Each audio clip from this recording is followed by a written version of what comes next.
Le 15 août 1917, la charpente de la basilique de Saint-Quentin s'embrasait. Les Allemands et les Anglais et les Français se renvoient la faute. Il est facile d'incriminer les Allemands puisqu'on constate à l'issue de la guerre qu'ils ont creusé des trous dans les piliers de la basilique pour la dynamiter. Mais on sait aussi que Alliés, Français ou Anglais, pilonnaient la ville de Saint-Quentin pour en déloger les Allemands et pilonnaient notamment la basilique qui servait de mirador à l'armée allemande. Toujours est-il que la basilique est en partie détruite. En décembre 1917, les voûtes de la basilique, livrées aux pluies et aux neiges de l'hiver, s'effondrent.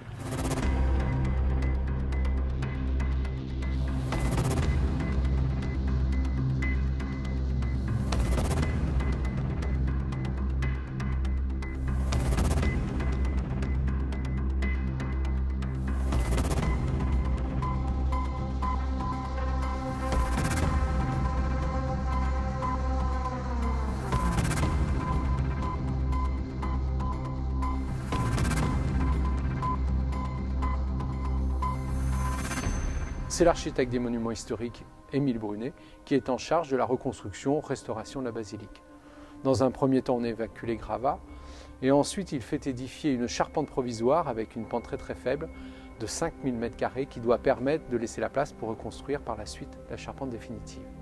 On commence le chantier par la partie ouest, c'est-à-dire la tour porche, première expérimentation de cette charpente en béton armé entre 1924 et 1926. Émile Brunet fait le choix du béton armé au lendemain de la Première Guerre mondiale pour une simple bonne raison, c'est qu'il manque de bois pour la reconstruction. Il a fait déjà le choix du béton armé quelques années plus tôt, en 1910, lorsqu'il a reconstruit la tour lanterne de la cathédrale de Laon. Après la tour porche, il passe au grand chantier du grand comble de la basilique sur 15 mètres de haut entre 1927 et 1930. Et c'est en 1939 que s'achève la reconstruction des combles en béton armé avec l'abside côté est au-dessus du chœur.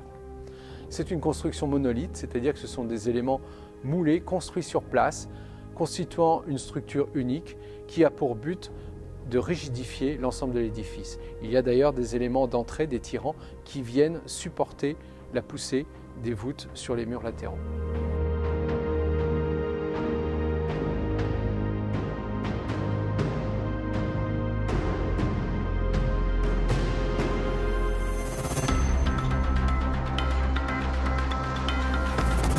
Toutefois, la reconstruction de la basilique n'est pas achevée en 1939 puisqu'il faut attendre les années 1970 pour voir reconstruire la flèche de la basilique, cette fois-ci non pas en béton armé, mais en bois.